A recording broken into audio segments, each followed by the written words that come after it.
Nós vamos falar sobre a herança autossômica dominante, mais especificamente sobre o ganho de função. Nós somos o grupo 22, composto por mim, o Antônio, pelo Paulo, pelo Mauri e pelo Gabriel. A herança autossômica dominante apresenta grande importância epidemiológica, pois só com um gene mutado você já tem a manifestação dessa doença. O mais comum na população é que haja o cruzamento entre um heterozigoto, ou seja, adesão-desenho, com um homozigoto, que é desenho-desenho, porque indivíduos homozigotos dominantes para essa manifestação são bem raros na população. O heredograma típico que a gente encontra nessa tipo de doença apresenta indivíduos afetados em todas as gerações, um risco de mais ou menos 50% da prole afetada para cada cruzamento entre um indivíduo afetado e um indivíduo normal. Não há influência do sexo, então você tem transmissão de homem para homem, e as filhas de homens afetados podem ser normais para essa doença. E as mutações novas tendem a justificar os casos isolados de mutações da família. Pode passar. Você ainda tem alguns determinantes que influenciam esse heredograma, então ele nem sempre é encontrado como na teoria.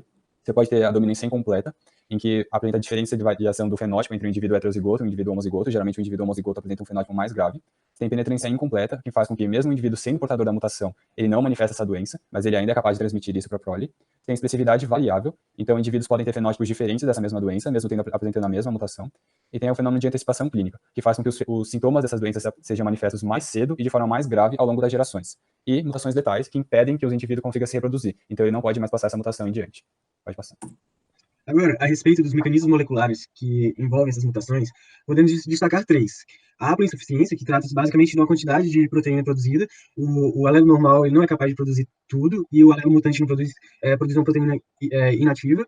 A dominância negativa, que é produzida uma proteína que interfere negativamente na proteína normal, ou seja, ela é inativa. E o ganho de função, que é o foco da nossa aula. Pode passar. Então, mais focado agora no ganho de função. Bem direto ao ponto.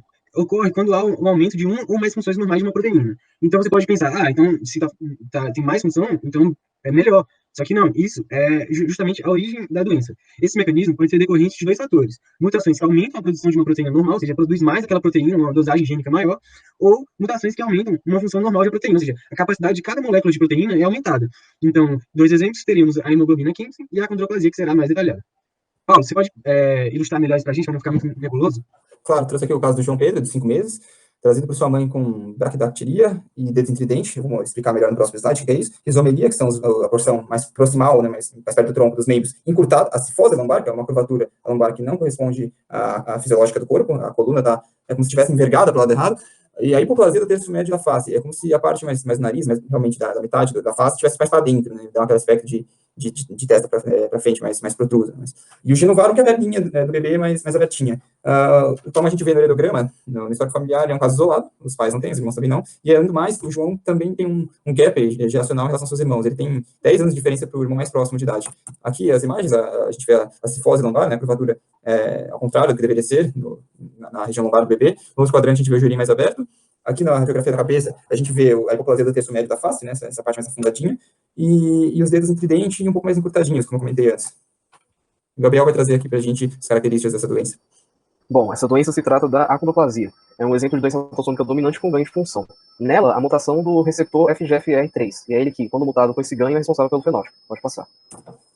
Em relação ao mecanismo molecular dessa doença, há uma troca de aminoácidos que estabiliza a proteína na sua forma dimerizada, a qual é ativa, e, devido à estabilização permitida pela mutação, é ativada de forma constitutiva, ou seja, ela está sempre funcionando. É essa ativação que caracteriza um ganho de função da proteína, ela funciona mais do que deveria. Quando ativado, esse receptor ativa duas importantes vias de sinalizações da celular, a via MAPK e a STAT1. Juntas, elas levam à redução da proliferação de condrócitos e à inibição da diferenciação deles. Pode passar. Essa redução da proliferação e diferenciação dos condrócitos é especialmente significativa nas placas epifisárias, isso é, nas placas de crescimento, em que o desenvolvimento adequado dessas células está relacionado com o crescimento ósseo. Assim, com a inibição do percurso natural dos condrócitos, há uma substituição precoce dessas células por células ósseas na placa epifisária, o que fixa um tamanho ósseo reduzido de maneira antecipada e justifica o fenótipo de altura reduzida e as complicações que são advindas do arcabouço ósseo menor. Então, Paulo, você pode fechar para a gente, então, o caso? Estou fechando aqui o caso clínico, com essas informações novas que o Gabriel nos trouxe. A gente vê que foi uma mutação no braço curto do cromossomo 4, né, uma troca de bases. A gente vê aqui pela linguagem técnica, mas aqui nada mais está dizendo que em determinada base, nessa posição de par de base, tem uma substituição de um G por um A, e a consequência é essa inibição constante dos condrócitos, as células responsáveis pelo crescimento da cartilagem, do osso, do aparelho locomotor. Aqui eu coloquei também uma relação estatística que a gente observa em que pais com mais de 35 anos apresentam mais filhos com achondroplasia, ou seja, a prevalência de achondroplasia é maior em pais acima de 35 anos. Além disso, 80% das mutações são novas, né, desse gene, são herdadas. Então, a achondroplasia, ao contrário do que o Antônio mostrou, do heredograma típico de herança de padrão autossômico dominante, geralmente se manifesta como um caso isolado, e não em várias gerações, como é de se esperar numa doença autossômica dominante. Aqui estão as referências bibliográficas. Muito obrigado.